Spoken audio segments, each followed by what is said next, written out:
हर हर महादेव। प्रिय भक्तों, भगवान शिव जाने भोलेनाथ करुणा, त्याग और रहस्य के देवता है। वह केवल जोगी नहीं बल्कि दुनिया के सबसे सरल और दयालु भगवान भी माने जाते हैं। उनके एक एक वचन में गहरी सच्चाई और जीवन बदलने वाली शिक्षा छिपी होती है। एक बार उन्होंने माता पार्वती को एक ऐसी चीज के बारे में बताया जो अगर गुप्त रूप से दान की जाए तो वह निर्धन व्यक्ति को भी धनवान बना सकती है। एक दिन भगवान शिव और माता पार्वती धरती पर भ्रमण करते हुए अपनी प्रिय नगरी काशी पहुंचे। काशी में गंगा किनारे एक शांत घाट पर वह कुछ समय के लिए रुक गए।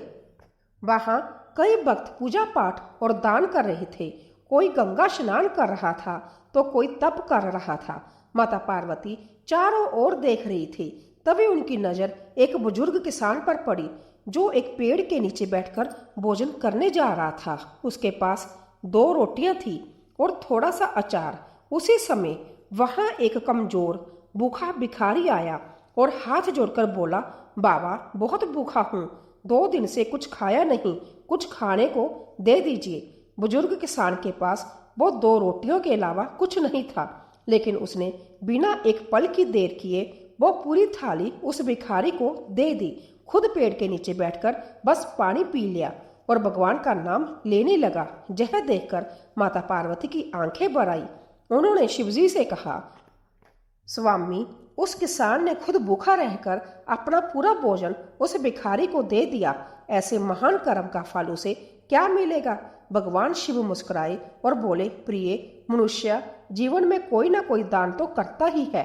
कोई अन्न देता है, कोई वस्त्र, कोई धन, लेकिन कुछ दान ऐसे होते हैं जो दिखावे के लिए किए जाते हैं और कुछ ऐसे होते हैं जो गुप्त होते हैं। लेकिन क्या तुम जानती हो, एक ऐसी सफेद चीज है जिसका गुप्त दान अगर कोई करता है तो वह व्यक्ति कभी निर्धन नहीं रहता। जहां तक कि दरिद्र व्यक्ति भी धनवान बन जाता है, रोगी भी स्वस्थ हो जाता है और दुर्भाग्यशाली की तकदीर भी चमक जाती है। माता पार्वती आश्चर्य से बोली, प्रभु, वो कौन सी सफेद चीज है और ऐसा क्या रहस्य है उसमें? भगवान शिव बोले, देवी, इस रहस्य को मैं तुम्हें एक कहानी के माध्यम से समझाता हूँ। यह कथा न केवल प्रेरणादायक है बल्कि जो भी इसे पूरी श्रद्धा और ध्यान से सुनता है उसे भी इसका लाभ अवश्य मिलता है। उसका भाग्य बदल जाता है और गरीबी सदा के लिए दूर हो जाती है। यदि वह इस कथा को बिना छोड़े पूरा सुने और अपने जीवन में अपनाए तो आगे भोलेनाथ कहानी को शुरू करते हैं और कहते हैं, हे देवी पार्वती, प्राचीन समय की बात है। गोदावरी नदी के तट पर स्थित मायापुरी नामक ग्राम में रत्न नाम का एक युवक रहता था जो लकड़ी काटकर अपना जीवन यापन करता था। वह अपनी पत्नी के साथ साधारण जीवन जी रहा था। जलाऊ लकड़ी से होने वाली आमदनी प्राप्त हो ही नहीं पाती थी, जिससे हमेशा उसके परिवार में भोजन और कपड़ों की कमी बनी रहती थी। एक दिन परेशान होकर क्रोध में आकर रतन की पत्नी ने उससे कहा कि कितने दिनों तक यह सिलसिला चलता रहेगा? ना कोई त्योहार, ना कोई खुशी। क्यों ना तुम इस लकड़ी काटने के काम को छोड़कर नगर में जाकर कोई काम ढूंढ लो, जिससे हमारी मुसीबतें कम हो जाएगी और गरीबी भी धीरे धीरे समाप्त हो जाएगी। इस पर रतन ने बड़े प्रेम से उत्तर दिया, हे भाग्यवान, मैं सदैव तुम्हारी बात मानता हूँ, लेकिन मैंने पहले भी कहा है कि मैं यह गांव छोड़कर नहीं जा सकता, शहर में जहाँ जैसी शांति नहीं होगी। और हाँ, मैं नहीं चाहता कि इस विषय में हमारे बीच दोबारा ये बातें हो।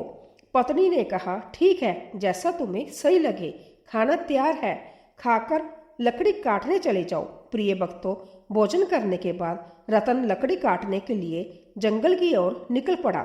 चलते चलते वह काफी दूर चला गया। वह सोचने लगा, आज तो बहुत दूर आ गया हूँ, मुझे एक बड़ा पेड़ चाहिए जिससे आज अच्छी आमदनी हो जाए। लेकिन ऐसा कोई वृक्ष नजर नहीं आ रहा था। वहीं पर एक छोटा सा पेड़ था और सूखा हुआ, तो उसने सोचा, आज के लिए इसी से काम चला लेता हूँ। रतन ने वह पेड़ काटा और फिर सिर पर जलाऊ लकड़ी का गट्ठर रखकर नगर की ओर बेचने के लिए निकल पड़ा। लेकिन नगर पहुंचने पर उसने देखा कि लकड़ी खरीदने वाला कोई नहीं था। वह सोचने लगा, क्या मुझे यह सारी लकड़ियां वापस घर ले जानी पड़ेगी? तभी रास्ते में एक पंडित जी ने उसे आवाज लगाई। उन्होंने कहा, सुनो लकड़हारे, इधर आओ, वह लकड़ियां कितने की है? तो कमल ने कहा, पंडित जी, आपको सारी लकड़ियां चाहिए या आधी? अगर सारी चाहिए तो कम दाम में दे दूंगा। पंडित जी ने कहा, मुझे सारी लकड़ियां चाहिए, लेकिन तुम्हारे बताए गए दाम पर नहीं, मैं सिर्फ अपने दाम से ले सकता हूँ। तो रतन ने थके हारे स्वर में कहा, अरे तो फिर यह लकड़ियां बहुत सस्ती हो जाएंगी, लेकिन चलिए ले लीजिए, वैसे भी मैं थक चुका हूँ। पंडित जी ने 50 रुपये देते हुए कहा, जय लो और लकड़ियां जहाँ रख दो, वैसे तुम बहुत भूखे लग रहे हो, क्या कुछ खाना खाओगे? रतन ने कहा, हे गुरुजी, मुझे भूख तो बहुत लगी है, लेकिन अगर मैं खाऊंगा तो आपके परिवार के लिए खाना कम पड़ जाएगा, रहने दीजिए, मैं घर जाकर खा लूंगा। पंडित जी मुस्कुराते हुए बोले, बेटा चिंता मत करो, जहाँ इतना खाना है कि 20 लोग खा सकते हैं, जब भी भूख लगे जहाँ आया करो और खा लिया करो। तब रतन ने पूछा, क्या आप हमेशा सबको ऐसे ही खाना खिलाते हैं? पंडित जी ने उत्तर दिया, जब तक परमात्मा ने मुझ पर कृपा बनाए रखी है, मैं यह करता हूँ, यह सब उनकी मर्जी है। तब रतन ने कहा, ठीक है, तो मैं आज खाना यहीं पर खाऊंगा। उस दिन रतन ने उस पंडित जी के घर पर ही भरपेट भोजन किया और धन्यवाद बोलते हुए बोला, पंडित जी, आप बहुत दयालु हैं, बहुत ही नेक हृदय की हैं। ऐसा अच्छा काम करने में मैं आपकी मदद करना चाहता हूँ। अब से मैं लकड़ियाँ आधे दाम में 50 रुपये में ही दिया करूँगा। पंडित जी ने कहा, अच्छा तो ठीक है, तुम्हारी जैसी इच्छा। उसने पंडित जी को लकड़ियाँ दी और 50 रुपये लेकर घर की ओर निकल पड़ा। घर जाने पर उसकी पत्नी ने पैसे के बारे में पूछा तो उसने लकड़ियों के आधे दाम को 50 रुपये निकालकर दिखा दिए। उसकी पत्नी ने कहा, अरे आप रोज 100 रुपया लाया करते थे, आज क्या लकड़ियां आपने कम काटी? उसने कहा, नहीं भाग्यवान, मैंने लकड़ियां तो उतनी ही काटी जितना रोज काटता था, लेकिन आज आधा दाम ही मिला। तो उसकी पत्नी रुष्ट हो गई, बोली कि बताइए, घर में राशन नहीं है, नया छप्पड़ लगवाना है, बच्चों के शिक्षा के लिए पैसे चाहिए, बहुत सारे काम करने हैं, मैं इसमें से क्या करूंगी? तो उसने कहा, हे भाग्यवान, पास के नगर में एक धर्मपाल नाम के पंडित जी रहते हैं जो बड़े ही विद्वान हैं। मैं उन्हीं के घर चला गया, उन्होंने बड़े प्यार से मुझे भोजन कराया। वह गरीब लोगों को, वह भूखे लोगों को निःशुल्क भोजन कराते हैं। उन्हीं को मैंने वह लकड़ियां आधे दाम पर दे दी। मुझे लगा कि मुझे यह काम करना चाहिए। तो उसकी पत्नी ने पूछा, हमेशा खाना खिलाते हैं, फिर तो वह बहुत ही अमीर होंगे ना? तो रतन ने कहा, वह उतने अमीर नहीं है जितना तुम सोच रही हो, वह बहुत ही अच्छी भावना के है और मंदिर के पुजारी है। वह अपनी मेहनत की कमाई से ही सबको खिलाते हैं। मैंने उनकी मदद के लिए कहा कि मैं उनके लिए हमेशा 50 रुपये में ही लकड़ी काट कर दिया करूँगा। तो उसकी पत्नी ने कहा, क्या इतना काफ़ी है? अगर तुम 2 गट्ठर लकड़ी नहीं काट सकते तो हम दिन में 50 रुपये में घर कैसे चलाएंगे और बचत कैसे करेंगे? तो रतन ने उत्तर दिया, हे भाग्यवान, मैं कोशिश करूँगा और जो भगवान की इच्छा होगी वही होगा। आज मैंने उनके घर में खाना खाया है, एक दिन तुम्हें भी वहाँ लेकर चलूँगा। इसके बाद रतन हर दिन जलाऊ लकड़ी काटता और अपने वादे के अनुसार पंडित जी को सिर्फ 50 रुपये में ही बेचता। ऐसे ही एक दिन पंडित जी भोजन करने बैठे थे कि बाहर से आवाज आई, पंडित जी, महाराज लकड़ियां लेकर आया हूँ, जहाँ आकर लकड़ियां ले जाइए ताकि मैं जा सकूं। पंडित जी ने बाहर आकर कहा, रतन, मैं तुम्हें पैसे नहीं दे सकता, तुम अपनी लकड़ियां वापस ले जाओ। रतन ने कहा, पैसे कल दे दीजिएगा, लेकिन लकड़ियां यहीं पर छोड़ देता हूँ, मुझे बहुत भूख लगी है, क्या आप मुझे भोजन दे सकते हैं? वैसे भी आप सबको खिलाते हैं। पंडित जी ने मुस्कुराते हुए कहा, क्यों नहीं रतन, पहले अपने हाथ पांव धो लो, तब तक मैं भोजन की व्यवस्था करता हूँ। पंडित जी ने घर के अंदर जाकर अपनी पत्नी से यह बात कही। उनकी पत्नी बोली, आपने ऐसा वादा क्यों किया? हमारे घर में खाने के लिए कुछ भी नहीं बचा है सिवाय उस भोजन के जो मैंने आपके लिए परोसा है। प्रिय भक्तों, इस कथा को माँ पार्वती बड़े ही ध्यान से सुन रही थी, अब तो और भी ध्यान से सुनने लगी। तो आगे भगवान शिव जी कहते हैं, हे पार्वती, पंडित की पत्नी बोली, हे स्वामी, इस समय हम रतन को कैसे भोजन कराएंगे? सारा भोजन खत्म हो चुका है, क्या आपको यह नहीं पता? तो पंडित जी बोले, अरे इसमें कौन सी बड़ी बात हो गई। तुमने जो खाना परोसा है वह रतन के लिए प्राप्त है। मैं सोच रहा हूँ आज उपवास कर लूँ। पंडित जी की पत्नी बोली, मुझे बताओ आप ऐसा कितने दिन तक करोगे? जब हमारे पास खुद के लिए भी पर्याप्त भोजन नहीं है तो दूसरों के लिए इतना सब क्यों करते हो? यह सब कहाँ से आएगा? पंडित जी बोले, ईश्वर सब कुछ देते हैं। भगवान शिव जी कहते हैं, पार्वती, पंडित ऐसे ही लोगों को भोजन कराता था, भले ही उसके पास संभ्य के लिए भी कुछ ना हो। एक दिन रतन लकड़ी काटने जंगल गया तो उसने सोचा, जंगल के किनारे के सारे सूखे पेड़ तो मैं पहले ही काट चुका हूँ, अब जो बचे हैं वह सब हरे भरे हैं। जंगल के अंदर जाना थोड़ा मुश्किल लग रहा है। मैं इससे पहले कभी इतने अंदर तक नहीं गया। अब जंगली जानवर भी हो सकते हैं। अगर मुझे कुछ हो गया तो मेरे घर वालों को क्या होगा? यह सोचकर वह जंगल के भीतर डरते डरते चला गया। वह काफी दूर निकल गया लेकिन कोई उपयुक्त पेड़ उसे नहीं मिला। अचानक उसे एक बड़ा सूखा पेड़ दिखाई दिया। उसने सोचा, यह शाखा तो काफी मजबूत है, इसे काटूंगा तो 2-3 गट्ठर लकड़ी बन जाएंगी। पहले ही बहुत देर हो चुकी है। यह सोचकर रतन उस पेड़ पर चढ़ गया। वह उसी शाखा पर बैठ गया और उसी को काटने लगा। शाखा बहुत बड़ी थी, इसीलिए कटने के बाद वह बगल के पेड़ और एक छोटे टीले के ऊपर जाकर गिर गई। वहीं पर एक साधु तपस्या कर रहे थे। वह साधु उठ खड़े हुए और बोले, हे मूर्ख, कौन है जो मेरी तपस्या को भंग किया है? साधु ने जब देखा कि वहां रतन है तो उन्होंने कहा, मैं कितने दिनों से जहां तपस्या कर रहा था, तुमने मेरे वर्षों की तपस्या को भंग किया है। हे मूर्ख प्राणी, मैं तुझे श्राप देता हूँ कि तुम कुत्ते बन जाओ। रतन घबरा गया और बोला, हे महाराज, मुझे क्षमा कीजिएगा, मुझे नहीं पता था कि आप जहाँ तपस्या कर रहे हैं। साधु बोले, मैं जहाँ वर्षों से तपस्या कर रहा हूँ, तुमने मेरी तपस्या तोड़ी है, तुमने मेरी तपस्या को भंग किया है, इसलिए तुम इस पाप के भागीदार हो। रतन ने विनती की कि हे महाराज, मैं रोज लकड़ियां काटने आता हूँ और उन्हें बेचकर अपनी आजीविका चलाता हूँ। मैंने जानबूझकर ऐसा नहीं किया, मैंने आपको देखा ही नहीं। कृपया इस श्राप को वापस ले लीजिए। अंत्या, हे मुनि, आपको देखता भी कैसे, क्योंकि आप तो मिट्टियों से ढके हुए थे।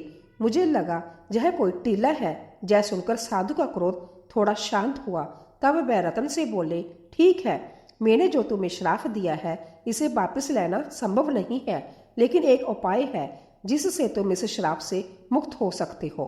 रतन ने पूछा, कृपया करके मुझे उपाय बताइए महाराज, मैं इस श्राप से कैसे मुक्त हो सकता हूँ? साधु बोले, पुत्र, तुम ऐसे 2 लोगों को ढूंढो जो सबसे अच्छा दान करते हो। उनके भोजन करने के बाद उनका जूठन बचा हुआ एक भी दाना तुम खा लेते हो तो तुम्हारे श्राप का असर धीरे धीरे समाप्त हो जाएगा। अभी तो तुम्हारा रंग काला रहेगा, लेकिन जब तुम पूरी तरह से सफेद हो जाओगे तब इस श्राप से मुक्त हो जाओगे। तो रतन ने रोते हुए कहा, हे महाराज, मैं अपनी पत्नी और बच्चों का सहारा हूँ। लकड़ियां बेचकर जो पैसे लाता हूँ उससे हमारा गुजारा होता है। अब मैं कुत्ता बन गया हूँ तो मेरा अब क्या होगा? मेरे परिवार का जीवन यापन कैसे होगा? साधु बोला, पुत्र, चिंता मत करो, ईश्वर मदद करेंगे। जब तुम्हारा श्राप टूटेगा तब तुम्हारा जीवन सुखी हो जाएगा, धन्य से बड़ा होगा और तुम्हें हर कष्ट से मुक्ति मिलेगी। यह कहते हुए साधु वहां से चले गए। प्रिय भक्तों, आगे भगवान शिव जी माता पार्वती से कहते हैं, हे प्रिय, रतन साधु के श्राप के कारण तुरंत ही कुत्ते में बदल जाता है। इसके बाद रतन श्राप से छुटकारा पाने के लिए यात्रा पर निकल जाता है। वह सोचने लगता है कि जैसा साधु ने कहा, मुझे सबसे अच्छा दान करने वाला कहाँ मिलेगा, मेरी समझ में कुछ नहीं आ रहा। तब उसे अचानक पंडित जी की याद आई। उसने सोचा, पंडित जी बड़े ही उदार और नेक हृदय के व्यक्ति है, अब मैं सबसे पहले उन्हीं के पास जाता हूँ। रतन कुत्ते के रूप में पंडित जी के घर पहुंचता है। पंडित जी के भोजन कर लेने के बाद उनकी पत्नी ने बचे हुए भोजन को बाहर फेंक दिया। अब रतन कुत्ते के रूप में वहां पहुंचा और पंडित जी के बचे हुए जूठे भोजन को खा लिया। खाना खाते ही उसका आधा शरीर सफेद हो गया। रतन बड़ा ही प्रसन्न हुआ और कहता है, मुझे पता था कि पंडित जी बहुत ही दयालु व्यक्ति है, मुझे आधे श्राप से मुक्ति मिल गई है। लेकिन पूरी तरह से मुक्त होने के लिए मुझे किसी और को ढूंढना होगा। रतन दूसरे व्यक्ति की तलाश में निकल पड़ा। एक दिन वह सोहन नाम के एक युवक को हल जोतते हुए देखता है। रतन कुत्ते के रूप में उसके घर के सामने बैठ जाता है। तभी एक व्यक्ति वहां से गायें लेकर जाता है। वह कहता है, सोहन बहुत ही नेक इंसान है। वह सिर्फ मुझे ही नहीं, कई और लोगों को भी गायें दान कर चुका है। ऐसे व्यक्ति को आशीर्वाद मिलना चाहिए।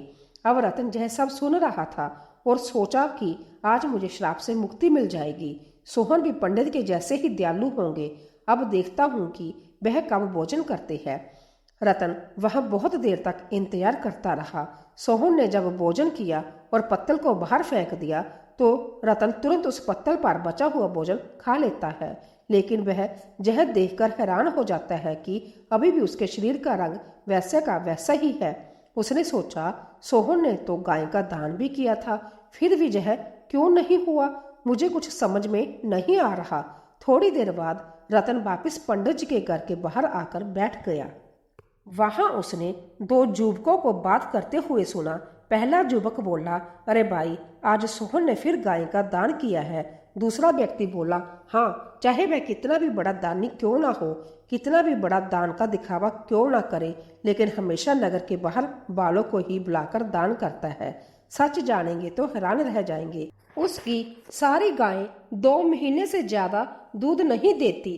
पहला युवक चौंक कर बोला, क्या अगर वह ऐसा करता है तो उसे अवश्य ही पाप लगेगा। हमारे राजा की तरह कोई और नहीं हो सकता। वह एक महान दानी है। 1 हफ्ते से भोजन बांट रहे हैं और कल आखिरी दिन है अन्नदान का, और वह बस्तर का दान भी करेंगे। राजा खुद वहां सबके साथ 1 हफ्ते से खाना खा रहे हैं। कभी उनके जैसा परोपकारी देखा है कहीं? अरे जय तो कुछ भी नहीं। उन्होंने हमारे नगर में अच्छी सड़कें बनवाई, हर जगह कुएं और तालाब खुदवाए हैं। सच में उन्होंने हमारे लिए बहुत कुछ किया है। ऐसा धर्मात्मा मैंने कभी नहीं देखा। यह बातें सुनकर रतन बहुत ही प्रसन्न हुआ।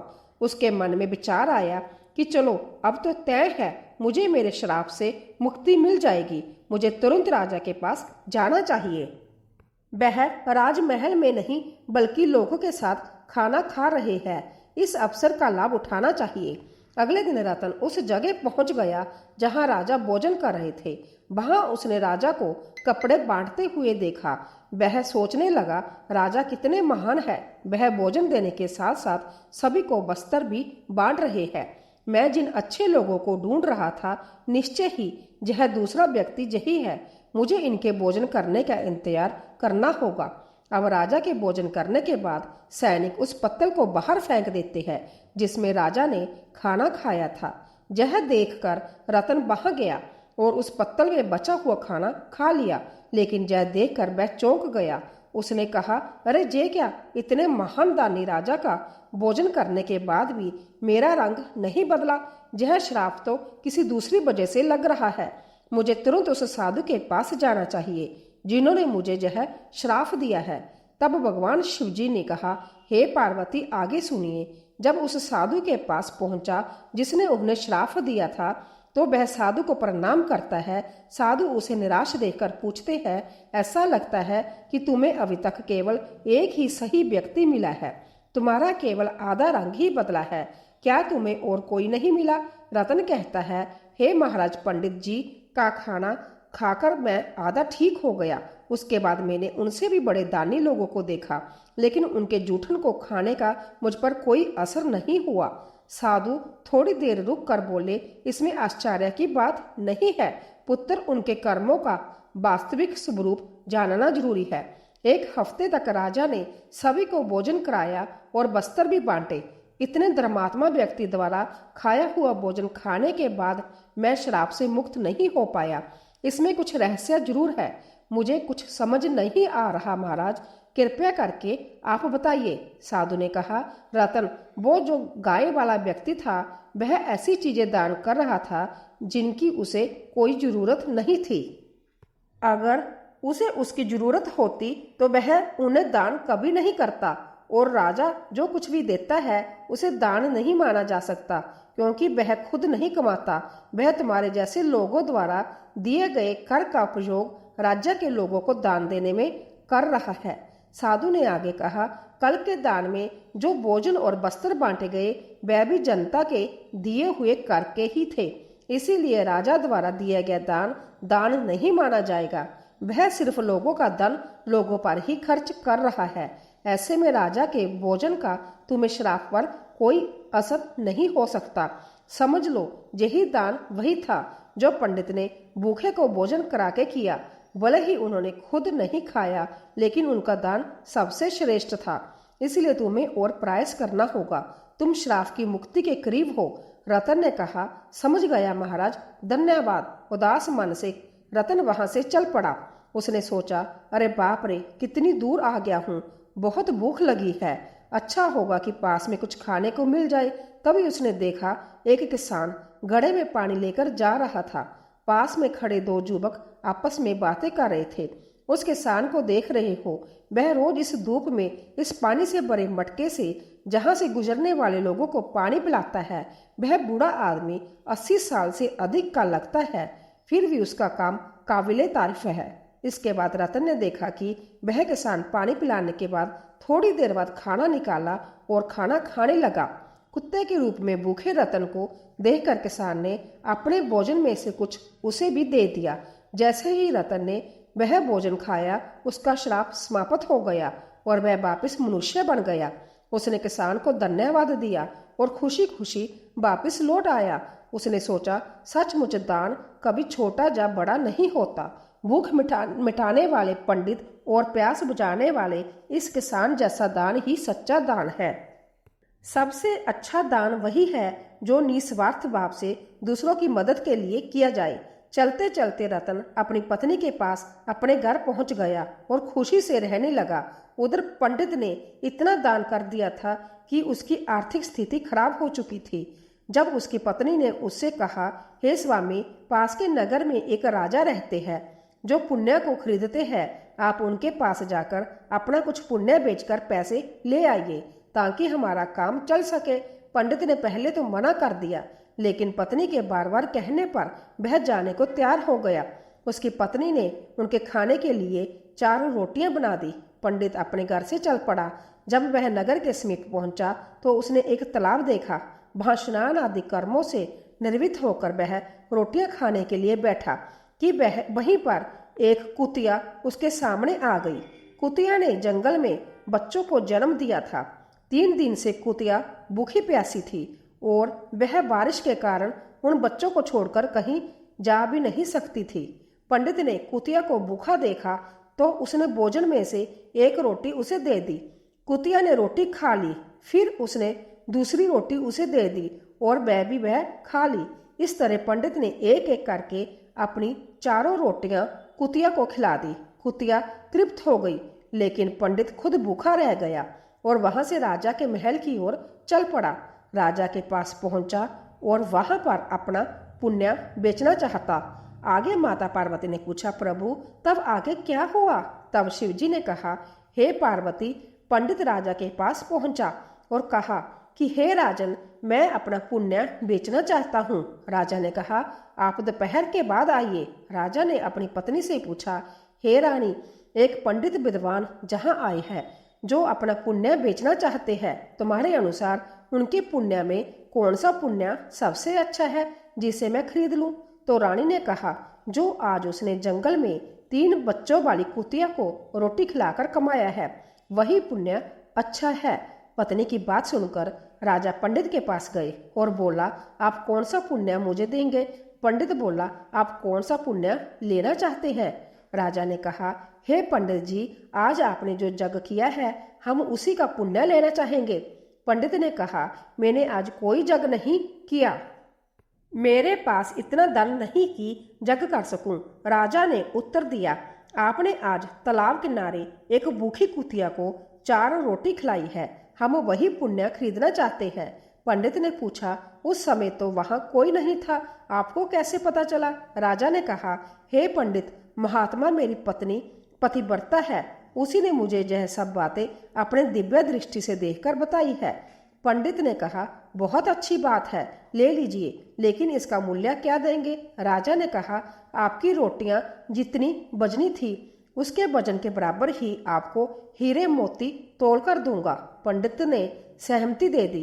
राजा ने अंदाजे से उतने ही वजन की 4 रोटियां बनवाई। राजा ने रोटियों के वजन की बराबरी के लिए तराजू में हीरे मोती रखवा दे, लेकिन जितने भी रत्न रखे गए, रोटी वाला पलड़ा ऊपर नहीं उठा। राजा ने कहा, और रत्न लेकर आओ।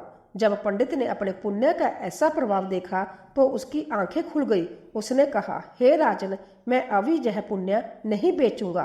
राजा बोला, जैसे आपकी इच्छा पंडित जी। और पंडित जी वहां से चले गए और अपने घर की ओर लौटने लगे। लौटते समय वह उसी तालाब के पास पहुंचा जहां कुतिया को रोटी खिलाई थी। वहां पहुंचकर वह एक पेड़ के नीचे बैठ गए और सोचने लगे कि मैं घर जाऊंगा तो अपनी पत्नी को क्या जवाब दूंगा। अनमने मन से उन्होंने उसी जगह के कंकड़ पत्थर को उठाकर अपनी पोटली में भरना शुरू कर दिया जहां पर कुतिया ने बैठकर भोजन किया था। उन्होंने एक एक कंकड़ और पत्थर को चुन चुनकर अपनी पोटली में भर लिया और उस पोटली को लेकर अपने घर चले आए। जब उनकी पत्नी ने कहा, स्वामी, आप महाराज के पास से धन लेकर आए हैं, तो पंडित जी ने बिना कुछ बोले उस पोटली को अपनी पत्नी को थमा दिया। जब पत्नी ने उस पोटली को खोला तो वह देखकर बड़े ही हैरान हुई। उसके आश्चर्य का ठिकाना नहीं था। पोटली में हीरे पन्ने और मणिक चमक रहे थे। वह बेहद प्रसन्न हुई। थोड़ी देर बाद जब पंडित वापिस आए तो उनकी पत्नी ने पूछा, स्वामी, इतने सारे हीरे पन्ने कहाँ से ले आए? पंडित ने कहा, क्यों मजाक कर रही हो पंडित? कंकड़ पत्थर तुम्हें हीरे मोती लग रहे हैं। पत्नी बोली, मैं मजाक नहीं कर रही स्वामी, मैंने खुद पोटली खोलकर देखी, उसमें तो ढेर सारे बेशकीमती हीरे पन्ने बड़े बड़े हैं। पंडित जी बोले, मुझे लाकर दिखाओ तो जरा। अब पंडिताइन ने पोटली को उनके सामने रख दिया। पंडित उन्हें देखकर चकित रह गया। वह समझ गया यह सब उसी पुण्य का प्रभाव है जो उसने कुतिया को रोटी खिलाने से प्राप्त हुआ था। उन्होंने सोचा कि एक भूखी कुतिया और उसके बच्चे को रोटियां देने का कारण यह चमत्कार हुआ। यह सब भगवान की कृपा और दया का परिणाम है। आगे पंडित जी ने अपनी पत्नी से कहा, भगवान का संदेश है कि जरूरतमंद की मदद करना सबसे बड़ा पुण्य है। जो व्यक्ति दुखियों और असहायों की सहायता करता है, ईश्वर उसे अनंत गुना फल प्रदान करते हैं। भगवान शिव जी ने माता पार्वती से कहा, हे प्रिय, अब पंडित और पंडिताइन ने उस लकड़हारे का पता लगाया जो उनके जहां लकड़ियां लेकर आया करता था। उन्होंने कहा कि उसे भी उस अपनी लकड़ी का दाम और उसके पुण्य का फल मिलना चाहिए। उन्होंने लकड़हारे का पता लगाकर उसे भी कुछ दान प्रदान किए, जिससे लकड़हारे की गरीबी दूर हुई और उस दान से वह अपना एक व्यवसाय शुरू किया और उसके घर में भी धनवान की वर्षा होने लगी। उसका व्यापार अच्छे से चलने लगा और इधर पंडित और पंडिताइन भी धन संपन्न हो गए। उन्होंने और भी अधिक भंडारे कराना शुरू कर दिया। उन्होंने कई मंदिरों का निर्माण कराया और लोगों की सेवा सहायता करने लगे। हे देवी पार्वती, आज के समाज में कई लोग दान सिर्फ अपने मान सम्मान और प्रतिष्ठा के लिए करते हैं। दिखावे के दान से ना तो सच्चा पुण्य मिलता है और ना ही इसका कोई दीर्घकालीन प्रभाव होता है।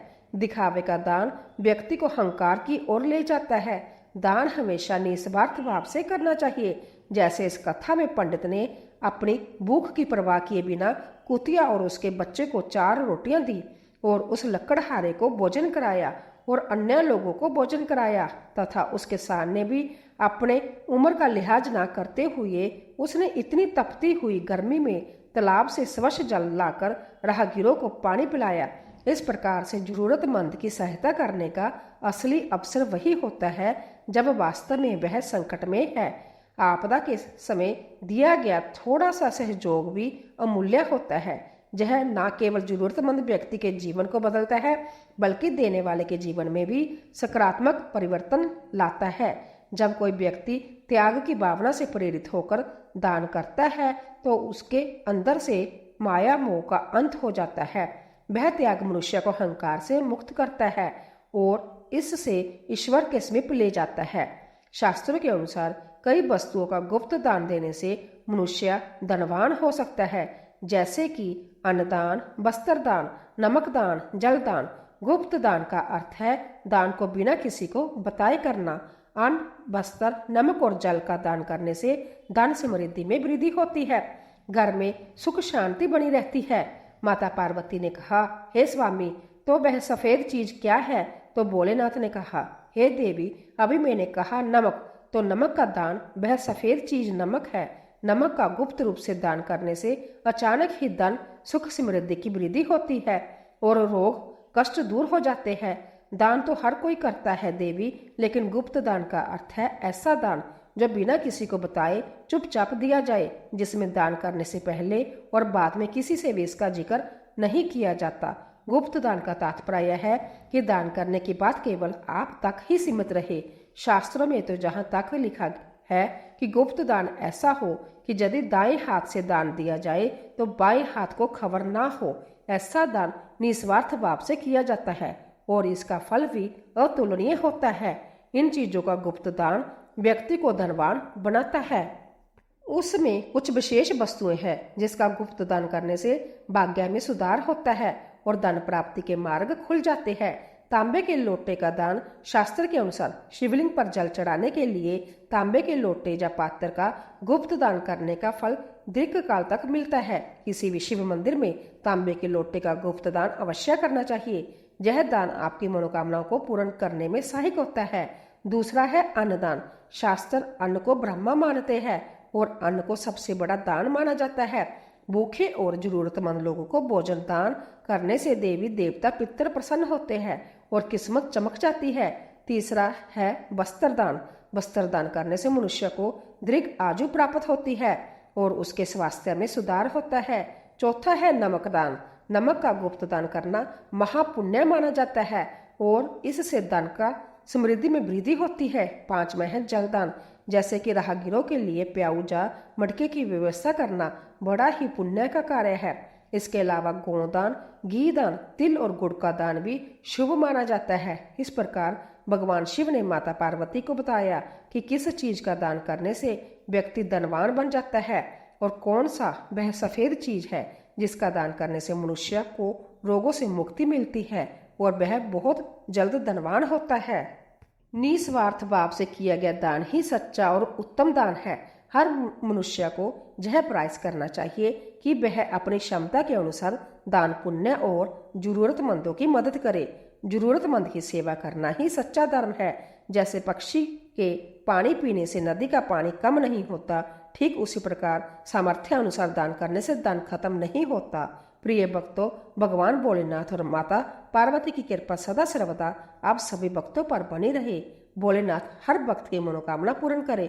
इस कथा कहानी को सुनने वाले सभी लोगों का कल्याण हो, इसी कामना के साथ आपसे विदा लेते हैं। प्रेम से बोलिए हर हर महादेव। ऐसे ही और भी रोचक और आध्यात्मिक वीडियो के लिए चैनल को सब्सक्राइब कर लें।